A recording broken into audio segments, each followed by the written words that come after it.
Minnie Mouse, A Magical Story. Read by Big Papa Scott for Lila.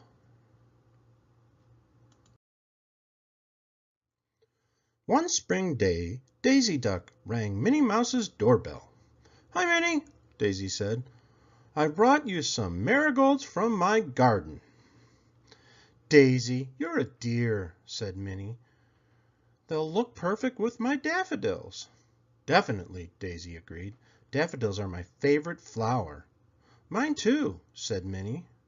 But when the friends went out to Minnie's backyard, they had a big surprise. "My daffodils!" Minnie shrieked. "They're gone!"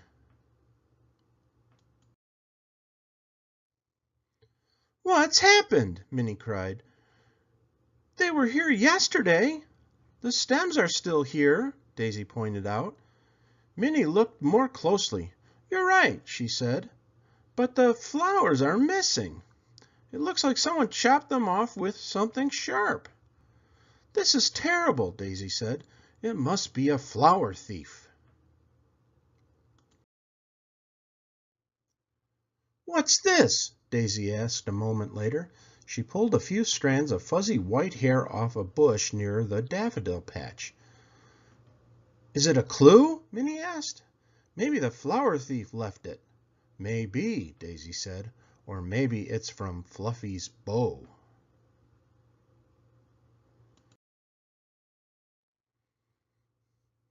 A moment later, Minnie's doorbell rang. Mickey Mouse was standing on the porch. "Hi, Minnie," he said shyly. "I brought you a present." He held out a bunch of daffodils, and they were tied with a fluffy white ribbon. "Oh, Mickey!" Minnie cried. How could you? You cut down my daffodils." "What do you mean, Minnie?" Mickey exclaimed. "I bought these at Power's flower shop because I know daffodils are your favorite flower." Minnie smiled. "Really?" she said. She was glad that Mickey wasn't the flower thief. Minnie, Daisy, and Mickey decided to look around town for the flower thief. They headed to the park and found Goofy, with a daffodil in his lapel. And he was playing with a yo-yo that had a fuzzy white string. "Gosh, Minnie," Goofy said, "I didn't do it. This daffodil came from Power's flower shop. Mr. Power is having a sale on daffodils today." "Really?" Minnie said. "That's quite a coincidence." Daisy nodded. "Maybe we'd better check out Mr. Power's flowers right now." The four friends went to Power's flowers. They peeked in the window. "That's Mr. Power," Mickey said. Minnie saw that the shopkeeper had a sharp pair of scissors and a fuzzy white mustache, and his shop was full of daffodils. "He did it!" she cried. "I know it!" Minnie and her friends burst into the shop. "Where did you get these daffodils?" Minnie asked. "From a farmer named Mrs. Pote," Mr. Power answered. "She delivers daffodils here every day, but today she brought dozens of extras." Minnie wondered if Mrs. Pote could be the prowler. "Where can we find her?" she continued. Mr. Power pointed. "That-a-way," he said. "You can't miss her.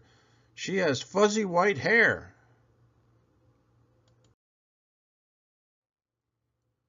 Mrs. Pote's farm was called Pote's Goats. "Yes, I delivered extra daffodils today," Mrs. Pote told Minnie.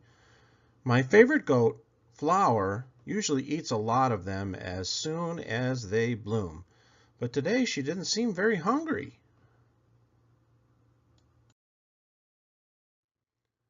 That gave Minnie an idea. "May I see a flower?" she asked.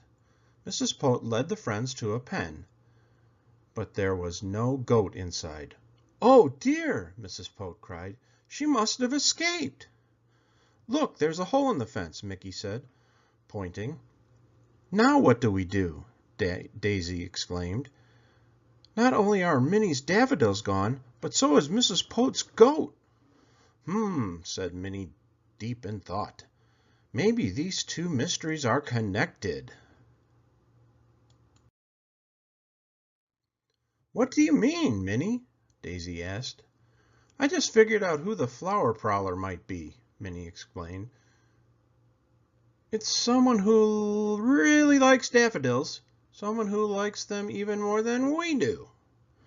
Daisy held up the fuzzy strands of hair. Don't forget this, she reminded Minnie. Isn't it still a clue? It sure is, Minnie agreed.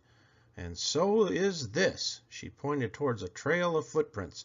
Just follow me.